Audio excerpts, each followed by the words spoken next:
بسم اللہ الرحمن الرحیم. پروگرام ٹاپ اسٹوری کے ساتھ آپ کا میزبان الطاف بیانی حاضر خدمت ہے.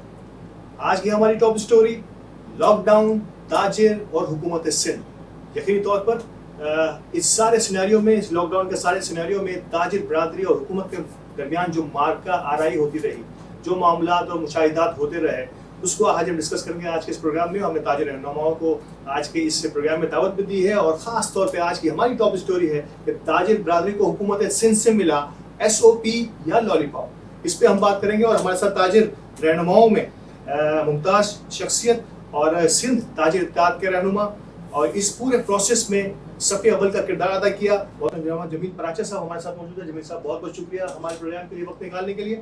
ہمارے ساتھ ایک اور مہمان کراچی الیکٹرانک ڈیلر ایسوسی ایشن کے صدر اور شہید محمد عرفان، جنہیں تمغہ شجاعت سے بھی نوازا گیا حکومت پاکستان کی جانب سے، ان کے صاحبزادے جناب رضوان عرفان ہمارے ساتھ موجود ہیں. رضوان، بہت بہت شکریہ آپ دونوں مہمانوں کا ہمارے ساتھ اس پروگرام کے لیے، کیونکہ اس پوری تاجر برادری کو آپ نے لیڈ کیا اس پورے پروسیس میں، اس لاک ڈاؤن کی کٹھن اور مشکل صورتحال میں. تو جمیل صاحب، آپ سے آغاز کروں گا. کیا رویہ رہا حکومت سندھ کا ایک لاک ڈاؤن پر؟ اور پہلے یہ بتائیے، لاک ڈاؤن سے لاک اپ تک جانے کی صورتحال کیوں پیدا ہو گئی تھی؟ کیا اس میں تاجروں کا قصور تھا یا حکومت سندھ اڑ گئی تھی؟ جی دیکھیں، سب سے پہلے تو میں یہ بتاؤں آپ کو کہ 18 اپریل کو حکومت نے 18 مارچ کو سب سے پہلے اعلان کر دیا کہ کل سے لاک ڈاؤن ہے. اچانک لاک ڈاؤن کا اعلان ہوا. نہ تاجر اس کے لیے تیار تھے، نہ کوئی بات تھی، جس پر تاجر تنظیموں نے احتجاجاً بیانات بھی دیے، لیکن وہ کوئی فائدہ نہیں ہوا. پھر ہم نے یہی سوچا کہ چلیں ٹھیک ہے، حکومت اگر کہتی ہے کہ ایک ہفتہ یا 10 دن کا لاک ڈاؤن کرتے ہیں تو ہماری تاجر برادری جو ہے وہ ان کا ساتھ دے، کہ حکومت کا ساتھ دیں گے. کرونا وائرس جو ہے اس کو ختم بھی کرنا ہے اور اس کے خلاف یہ ایک جنگ لڑنا ہے، تو ٹھیک ہے ہم اس جنگ میں ساتھ شامل ہیں. لیکن دیکھنے میں یہ بات آئی کہ وہ تو صرف ایک لالی پاپ تھے جو بات ہو رہی تھی. اس کے بعد 10 دن گزر گئے، پھر اس کے بعد انہوں نے کہا مزید 10 دن کا بڑھا ہے. تو یہ ہم نے پھر اس پر کہا کہ کیسے ہم لوگ افورڈ کر پائیں گے لیکن وہ کوئی بات نہیں سنی گئی، وہ 10 دن کا بڑھا دیا گیا. پھر ہم نے جب پھر احتجاجاً باتیں ہوتی رہیں، ان سے مطالبات کرتے رہے کہ ہمیں یہ آپ اس طرح سے چھوڑیں، ہمارے کاروبار کھلوائیں. ہمارے پاس لوگ جو ہیں ڈیلی ویجز والے ہیں، جو روز کماتے ہیں اور روز کھاتے ہیں، روزانہ ان کی بنیاد پر وہ اپنا مال بیچتے ہیں، پروفٹ لے آتے ہیں گھر، باقی وہ دوسرے مال کے لیے رکھتے ہیں. تو پھر بھی اور 10 دن گزار دیے گئے.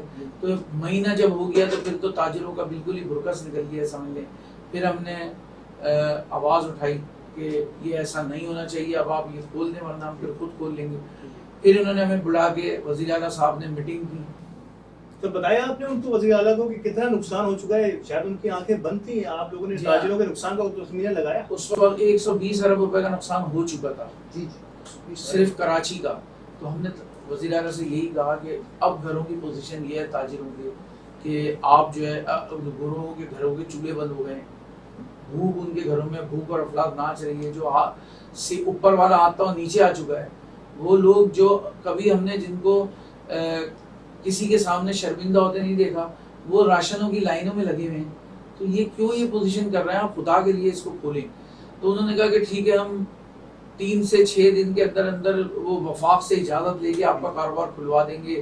میں نے ان سے کہا کہ ہمارے پاس 24-48 گھنٹے بھی نہیں ہیں، اتنی بری پوزیشن ہے. لیکن وزیر اعظم صاحب نے کہا بس آج آپ ہمیں SOP بنوا دیں منسٹرز کے ساتھ بیٹھ کے. تو پھر ہم ایک کمیٹی تشکیل دے دی گئی 4 منسٹروں کے طور پہ، جس میں امتیاز شیخ صاحب، سعید غنی صاحب، ناصر حسین شاہ اور مرتضیٰ وہاب تھے. ان چاروں کے ساتھ بیٹھ کے آپ کمیٹی تشکیل دے دی گئی، ان کے ساتھ بیٹھ کے SOP بنا لیں. ہم نے پھر بھی ان سے یہی کہا کہ SOP بنائے، ہماری باتیں بھی سنی کہ کیا کیا چیزیں ہونی چاہیے. ہم نے کہا ٹھیک ہے. پھر انہوں نے کہا ٹھیک ہے جی، یہ SOP ہم CM صاحب کو کل دے دیں گے، CM صاحب یہ وہاں بھیج دیں گے وفاق میں. جب وفاق سے رابطے ہوئے تو وفاق تو ٹی وی چینلوں پہ چلانا شروع ہو گیا کہ ہمارا استحقاق نہیں ہے، یہ سندھ گورنمنٹ یا صوبہ اپنے طور پہ خود کر سکتا ہے اگر کرنا چاہے تو. ادھر سے وزیر اعظم صاحب یہ کہتے رہے کہ لاک ڈاؤن میں نرمی ہونی چاہیے، ادھر سندھ گورنمنٹ یہ کہتی رہی کہ ہمارے پاس گنجائش ہی نہیں ہے نرمی ہونے کی. ہم تو بہت سختی کے اندر جا رہے ہیں، روزانہ کیسز. تو ہم نے بار بار یہ بھی مطالبہ کیا کہ ہمیں اس بات کا تو آگاہ کریں کہ آپ نے جب سے لاک ڈاؤن کیا ہوا ہے تو جب سے لے کے اب تک تو کمی آنی چاہیے تھی. جی بالکل. تو کمی کے بجائے اب ہمیں روزانہ ریشیو بڑھا کے دکھاتے ہیں. یہ کیا وجہ ہے؟ یہ بڑا امپورٹنٹ کہ جب بھی آپ نے تھوڑی سی سخت رویہ اختیار کیا اگلے ہی دن پیشنٹس کی تعداد بہت بڑھ جاتی ہے. شاید مرنے والے لوگ بھی انتظار کر رہے تھے اس وقت کہ آپ کی طرف سے کچھ احتجاج ہو تو ہم پھر اس کے بعد سکون سے ہم موت کا سانس لیں گے. یہ کیا ہماری ایک اور ہم نے کہا کہ جی ہم پہلے رمضان سے کاروبار کھول دیں گے, تو پھر اسی دن رمضان سے 2-3 دن پہلے کی بات تھی, ہم نے کہا پہلے رمضان سے کاروبار کھول دیں گے چاہے کچھ بھی کر لے حکومت. پھر ڈاکٹروں کی پریس کانفرنس ہمارے فوراً بعد پریس کانفرنس, اور ڈاکٹرز نے وہ ڈرانا شروع کیا ہم یہ وہ. ڈاکٹرز یہ بھی بھول گئے تھے اس وقت کہ ہم جو فیگرز دے رہے ہیں یا جو بھی بات کر رہے ہیں وہ تو ٹی وی چینل سے ہم روزانہ سن ہی رہے ہیں. میں اس موقع پہ آپ تاجر ہیں, تاجر تنظیموں کو لے کے چل رہے ہیں, ایک چھوٹا سا سوال, آپ خود کورونا کو کیا سمجھتے ہیں؟ میں سمجھتا ہوں کرونا بیماری ہے, ہوگی, لیکن ہزاروں لاکھوں کی تعداد میں ہم لوگوں سے پوچھ چکے ہیں, ہمارے کسی جاننے والے میں نہیں ہوئی ہے. تو ہوگی, میں نہیں کہتا نہیں ہوگی, کرونا کے مریض ضرور ہوں گے جو اتنی واویلا مچا ہوا ہے, لیکن اس کے پیچھے کچھ اور بات بھی نظر آتی ہے. شکوک و شبہات ہے. بالکل ہے, ہم جس سے بھی بات کرتے ہیں وہ کہتے ہیں کہ کوئی کرونا نہیں ہے, یہ صرف ہم کو آگے بڑھایا جا رہا ہے. اگر جس کو پتا ہے کہ جو مانتا ہے کہ یہ 100% کوئی نہ کوئی بیماری ہے, ڈاکٹر بھی ہے, کوئی بتا سکتا ہے کہ کب ختم ہوگی. میں آپ سے اگر پوچھوں, دیکھیے میں بتا رہا ہوں کہ امریکہ میں میرا ایک دوست ہے, میری ان سے بات ہوئی, انہوں نے کہا مجھے کرونا ہو گیا تھا, میں نے اپنے آپ کو کوارنٹائن کر لیا, ایک روم میں بند کر لیا, میں صرف 3 سے 4 کام کرتا تھا کہ روزانہ اسٹیم لیتا تھا, میں روزانہ کافی پیتا تھا, اور میں باہر نکلنے سے میں نے پرہیز کیا. میں ان ساری چیزوں کو لے کے چلا ہوں. یہ 3-4 چیزیں ایسی تھیں کہ میں گھر میں بیٹھ کے میں نے اپنا علاج کیا, میں ٹھیک ہو گیا. سر ایس او پی پہ آنے سے پہلے ایک آخری بات آپ سے یہ کروں گا کہ یہ پیدا کون کر رہا ہے یہ سب چیزیں جو آپ کے اور ہمارے سامنے آ رہی ہیں؟ اور اس کے ساتھ میں ایک اور سوال کو اس طرح سے انٹروڈیوس کروں گا یا چاہوں گا کہ آپ اس کا بھی جواب دیتے ساتھ ساتھ دیتے چلے جائیں کہ دن اور وقت جو یہ لمیٹڈ ٹائم ہے, کیا یہ جو میس ہو رہا ہے مارکیٹوں کے اندر جس کو جواز بنا کے مارکیٹیں سیل کی جا رہی ہے, کیا آپ سمجھتے ہیں کہ اس ٹائم فریم کو یا دنوں کو بڑھا دیا جائے, 4 کے بجائے 6 دن یا 7 دن کر دیا جائے, تو یہ رش جو ہے وہ ڈیوائڈ ہو جائے گا؟ دیکھیں پہلے دن سے ہم نے ان سے کہا کہ جب آپ یہ کھول لیتے کہ 24 گھنٹے کی مہلت دے دیں تو یہ رش کبھی بھی نہیں ہوگا. بالکل, تو ڈیوائڈ ہو جائے گا.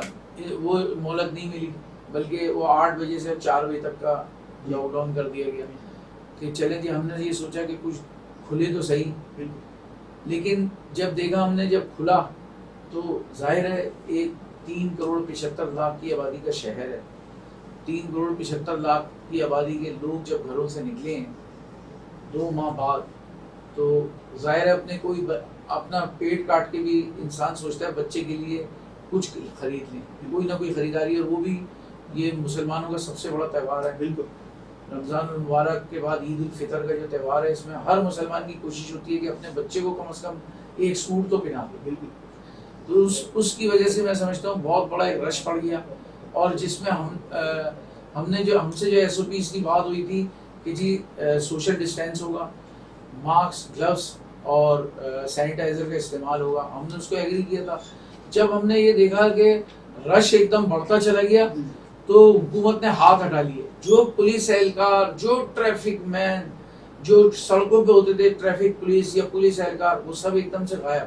ایسا ایس او پی کا تو میرا سوال یہی بنتا ہے کہ جو ایس او پی عوام کو بتائی گئی یا تاجروں کو بتائی گئی, یہ ایس او پی تو حکومت نے اپنے سارے اقدامات, اپنی ساری ذمہ داریاں اس تاجروں کے سر پہ ڈال دی. تاجر اپنی دکان پہ ماسک لگا سکتا ہے, وہاں پہ سینیٹائز کر سکتا ہے, یا آنے والے کسٹمرز کا, عوام کا خیال بھی اب تاجروں نے رکھنا ہے حکومت کے بجائے؟ وہی یہ بات کی جا رہی تھی کہ ہم نے ان سے یہی کہا کہ انتظامیہ کا ہمیں ساتھ چاہیے.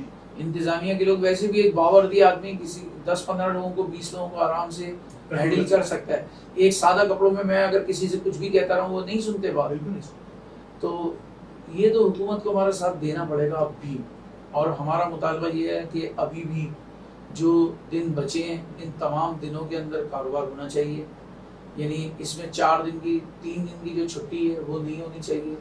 اور جو ٹائمنگ بنائی ہے 5 بجے تک کی، چلیں روزے سے پہلے تک 5 بجے تک کی وہ ٹائمنگ بنا لیں، اس کے بعد 9 بجے سے رات 2 سے 3 بجے تک کا دوسرا ٹائم بھی دے دیں تاکہ ریٹیلرز آرام سے اپنا کاروبار کر سکیں اور لوگوں کا جمگٹا ختم ہو۔ تیسری چیز یہ ہے کہ پورے پاکستان میں خصوصاً بالخصوص پنجاب میں مالز کو کھول دیا گیا ہے، شاپنگ مالز کا سوال میں آپ سے یہی کرنے والا تھا۔ مالز تو سب سے زیادہ سیف اینڈ سیکیور ہوتے ہیں، وہاں کے گیٹ ہوتا ہے، وہاں پہ احتیاط سے ہر کسٹمر کو چیک کر کے اندر بھیجا جا سکتا ہے۔ وہاں کا ماحول عام مارکیٹوں کے مقابلے میں کم ہوتا ہے، لیکن وہیں پہ پابندی لگائی گئی اور مارکیٹوں کو کھول دیا گیا۔ دیکھیں اس میں انہوں نے اس کا جواز یہ رکھا ہے کہ مالز ہوتے ہیں ایئر کنڈیشن، یہ جو ہے نا یہ وائرس اس ٹیمپریچر میں زیادہ پھیل سکتا ہے، تو ہم نے ان سے یہ بھی کہا تھا کہ آپ ایئر کنڈیشن وغیرہ بند کرا دیں، گیٹس اوپن کرا دیتے ہیں اور واک تھرو گیٹ سے گزر کے آنا پڑے گا لوگوں کو، اس میں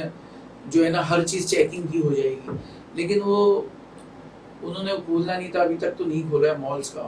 اب مطالبہ ہمارا یہ ہے مالز فوری طور پہ کھول دیے ہیں، کیونکہ یہ تمام رش جو ہے زیادہ تر رش مالز کا بھی ہمارے پاس آ گیا ہے مارکیٹوں میں، اور جو کم اوقات ہیں، وقفہ کم ہے، یہ بھی سارا رش ہو گیا ہے، تو اس میں وقفے میں بھی بڑھایا جائے اور مالز کو فی الفور کھول دیا جائے۔ جمیل بھائی آپ سے سوال کہ اب تک کی حکومت کے ساتھ آپ کے روابط رہے، کئی میٹنگز آپ لوگوں نے تاجر برادری کی نمائندگی کرتے ہوئے ان کے ساتھ بات چیت میں آپ شامل بھی رہے، بڑا اہم حصہ بنیادی حصہ رہے آپ، کیا آپ سمجھتے ہیں کہ اب آنے والے دنوں میں، یعنی کہ اب سے جو مارکیٹیں کھلیں گی یہ کھل پائیں گی، یا یہ صرف اب تک کا جو تھا وہی تھا، اس سے آگے نہیں کھل پائیں گے؟ دیکھیں انہیں کھولنا تو چاہیے، اس کے بغیر تو دیکھیں بہت بڑا انتشار ہو جائے گا اور لا اینڈ آرڈر کی صورتحال بھی خراب ہو سکتی ہے اس میں، کیونکہ تاجر اتنا پریشان بیٹھا ہوا ہے کہ ابھی تو آپ نے صرف ٹوٹل 4 دن کا موقع دیا اسے، وہ بھی بہت محدود وقت کے لیے، تو ایسے ظلم نہیں کرنا چاہیے۔ اور کیونکہ دیکھیں ہم کوئی سیاسی لوگ نہیں ہیں، ہم کوئی ایسے لوگ نہیں ہیں جو حکومت کے سامنے کھڑے ہو کے بات کریں، لیکن پھر بھی ہم یہ بتا دیں کہ تاجر براکی اس وقت ایک پیج پہ ہے اور انہیں یہ کاروبار کھولنا ہی پڑے گا، ورنہ لوگ خود کھولنے پر مجبور ہوں گے۔ جمیل صاحب آخر میں تاجر برادری کے لیے یہ آپ کا کیمرہ، آپ کوئی پیغام دینا چاہیں اس پلیٹ فارم، اس وینس ٹی وی کے پلیٹ فارم سے؟ بس میرا یہی کہنا ہے کہ جتنا بھی ہو سکے میں ہماری تاجر برادری SOPs پر عمل کرتے ہوئے چلے، کیونکہ جان سب کی قیمتی ہے، آپ کی، میری، سب کی، آنے والوں کی، سب کی۔ اپنی جان کو بھی محفوظ کیجیے، دوسروں کی جان کو بھی محفوظ کیجیے، اپنا کم سے کم وقت میں آپ وہ چیز ڈیل کریں جو آنے والے گاہک کی ضرورت ہو، اور خیال یہ کریں کہ آنے والے گاہک کے منہ پر ماسک بھی ہو، وہ سینیٹائزر بھی اس کو استعمال کروائیں، اپنی ہر مارکیٹس کے اندر سینیٹائزر کا استعمال رکھیں اور گلوز وغیرہ کا استعمال آپ لوگ خود بھی رکھیں، اور کوشش کریں کہ اپنے گاہکوں کو بھی رکھوائیں۔ اور اس میں انتظامیہ آپ کے ساتھ کتنا کوآپریٹ کرتی ہے وہ ہم انشاءاللہ چیک اینڈ بیلنس اس کا دیکھ لیں گے، نہیں تو ہمارے پاس دوسرا کوئی راستہ نہیں ہے کہ ہم اپنا کاروبار مستقل طور پہ جاری رکھیں۔ ناظرین اب موقع اس خوبصورت نوٹ کے بعد کہ تاجر برادری کو کس طرح سے آگے ان منازل کو طے کرنا ہے اور کس انداز سے حکومت کے SOPs کو اپنے اوپر لاگو کر کے اپنے کردار کو آگے بڑھنا ہے، تھوڑا سا چھوٹا سا وقفہ لیتے ہیں اور پھر بعد ایک بار پھر حاضر ہوتے ہیں۔